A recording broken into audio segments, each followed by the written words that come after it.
यदि हमने पुत्र के युग में प्रवेश किया है और यीशु मसीह हमारे उद्धारकर्ता बन गए हैं, तो यीशु मसीह का नाम उद्धारकर्ता का नाम है और हमें यीशु मसीह की गवाही देने वाले गवाह बनने का मिशन पूरा करना चाहिए। ऐसा क्यों है? ऐसा इसलिए है क्योंकि पिता का युग समाप्त हो गया है। इसका अर्थ है कि पिता के युग की सीमाएं थी। तब पुत्र के युग में यीशु मसीह के उद्धारकर्ता के रूप में इस पृथ्वी पर आने के बाद उद्धारकर्ता का नाम यीशु है। बपतिस्मा और प्रार्थना यीशु के नाम से की जानी चाहिए और हमें यीशु के बारे में गवाही देने वाले गवाहों की भूमिका को पूरा करना चाहिए। फिर पवित्र आत्मा के युग में हमें किसके गवाह बनना चाहिए? क्या हमें नए नाम के गवाह नहीं बनना चाहिए? यह यहोवा का नाम नहीं है, न ही यीशु का नाम है, बल्कि यह पवित्र आत्मा का नाम है। यीशु का नया नाम उद्धारकर्ता के नाम के रूप में प्रकट किया जाना चाहिए। उनमें से बहुत से जो सत्य को प्राप्त करने के बाद पहली बार हमारे चर्च में आते हैं, कहते हैं, आपने यीशु के नाम से नहीं बल्कि मसीह आन सान होंग के नाम से प्रार्थना क्यों की? सब कुछ नया और अजीब है। यह अपरिचित सा लगेगा।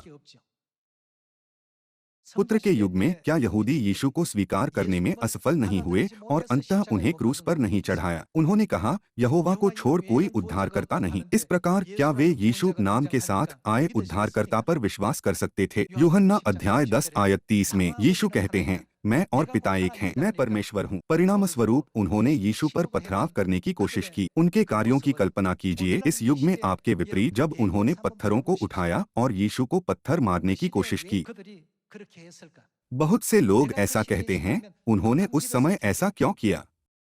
अगर मैं वहां होता तो मैं तुरंत विश्वास करता। फिर भी सभी लोग ऐसे वातावरण में रह रहे हैं जो 2000 साल पहले के समान है। इस तथ्य के बावजूद कि परमेश्वर पृथ्वी पर देहधारी होकर आए, हमें शिक्षा देते हैं और हमारे साथ रहते हैं, लोग परमेश्वर को किस प्रकार देखते हैं? जैसा कि बाइबल कहती है, भले ही एलियाह और मसीहा आए, फिर भी उन्होंने उनके साथ वैसा ही व्यवहार किया जैसा वे चाहते थे, ठीक वैसे ही जैसा वे अजनबियों के साथ करते हैं। लेकिन क्या हमें पतरस की तरह विश्वास रखकर यह नहीं कहना चाहिए, हम किसके पाए जाएं? अनंत जीवन की बातें तो आपके पास है। फिर इस सवाल के बारे में कि आप यीशु के नाम से प्रार्थना क्यों नहीं करते, हमें इस मामले की जांच करने के लिए कुछ समय निकालने की जरूरत है। यीशु के इस पृथ्वी पर आने से पहले नूह, अब्राहम, एलिया, इसहाक और याकूब जैसे विश्वास के पूर्वज थे और कई विश्वासी भी थे। फिर आपको क्या लगता है कि उन्होंने किस नाम से प्रार्थना की? यह यीशु के आने से पहले की बात है। उन सभी ने यहोवा के नाम से प्रार्थना की। लेकिन यीशु के इस पृथ्वी पर आने के बाद लोगों ने यीशु के नाम से प्रार्थना करना शुरू किया। इसलिए यहोवा के नाम से प्रार्थना करने वाले यहूदियों ने यीशु के संतों के बारे में क्या सोचा होगा जब उन्होंने आराधना के दौरान यीशु के नाम से प्रार्थना की? वे नासरियों के कुपंथ का हिस्सा हैं। यह देखते हुए कि यहोवा के अलावा कोई परमेश्वर नहीं है, उन्हें यीशु के नाम से प्रार्थना करना कितना असामान्य और अजीब लगा होगा। हालांकि क्या यह सब बाइबल और नबियों की शिक्षाओं में नहीं समझाया गया है? साथ ही क्या परमेश्वर स्वयं उन्हें यह सत्य सिखाने के लिए इस पृथ्वी पर नहीं आए? फिर आइए हम भजन संहिता अध्याय 116 के माध्यम से उससे पहले की स्थिति पर एक नजर डालें। आइए आयत 4 देखें। तब मैंने, उसने किसके नाम से प्रार्थना की? यहोवा से प्रार्थना की। पिता के युग में हमें किसके नाम से प्रार्थना करनी चाहिए? उस समय यहोवा के नाम से प्रार्थना करना एकमात्र ऐसा माध्यम बन गया जिसके द्वारा हमारी सभी प्रार्थनाएं परमेश्वर तक पहुंचाई जा सकती थीं। लेकिन जैसे जैसे नए नियम का समय आ गया, यीशु ने हमें किसके नाम से प्रार्थना करने के लिए कहा? आइए हम यूहन्ना की पुस्तक अध्याय 14 आयत 13 देखें। जो कुछ तुम मेरे नाम से मांगोगे, वह क्या करेंगे? वही मैं करूंगा। आइए अध्याय 16 की ओर बढ़ते हैं। आइए आयत 23 देखें।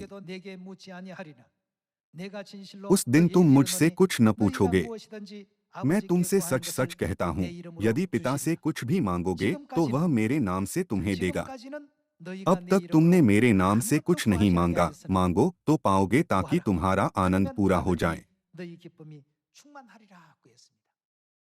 यीशु ने कहा, अब तक तुमने मेरे नाम से कुछ नहीं मांगा। तब उन्होंने किसके नाम से प्रार्थना की?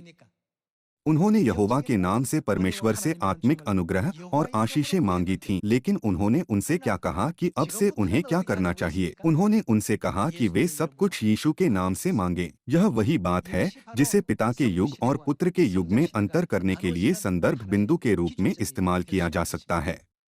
पिता के युग में जब सभी ने यहोवा के नाम से प्रार्थना की तो उन्हें अपनी प्रार्थनाओं का उत्तर मिला, और पुत्र के युग में जब उन्होंने यीशु के नाम से प्रार्थना की तो उन्हें अपनी प्रार्थनाओं का उत्तर मिला। तब पवित्र आत्मा के इस अंतिम युग में जिसमें हम अभी जी रहे हैं, हमें अपनी प्रार्थनाओं के उत्तर प्राप्त करने के लिए किसके नाम से प्रार्थना करनी चाहिए? वह नया नाम है। यह किसी और का नया नाम नहीं है, बल्कि यीशु का नया नाम है। क्या दूसरी बार आने वाले मसीह का नाम पवित्र आत्मा के अंतिम युग में पवित्र आत्मा का नाम नहीं है? जब हम उस नाम पर भरोसा रखते हुए प्रार्थना करते हैं, तो हम अपनी प्रार्थनाओं का उत्तर पा सकते हैं। हम न तो पिता के युग में और न ही पुत्र के युग में जी रहे हैं, बल्कि पवित्र आत्मा के युग में जी रहे हैं। तब क्या वे लोग जो पवित्र आत्मा के युग में परमेश्वर द्वारा तैयार किए गए विश्वास को स्वीकार करते हैं, वे ही उद्धार प्राप्त नहीं कर सकते और अनंत स्वर्ग के राज्य में प्रवेश नहीं कर सकते? हमें वह बनना चाहिए जो मसीह आन सांग होंग के बारे में बहुत से लोगों को बताते हैं, क्योंकि वह इस युग को बचाने के लिए इस पृथ्वी पर आए। इसके द्वारा मैं उपदेश को समाप्त करना चाहूँगा। आपका धन्यवाद।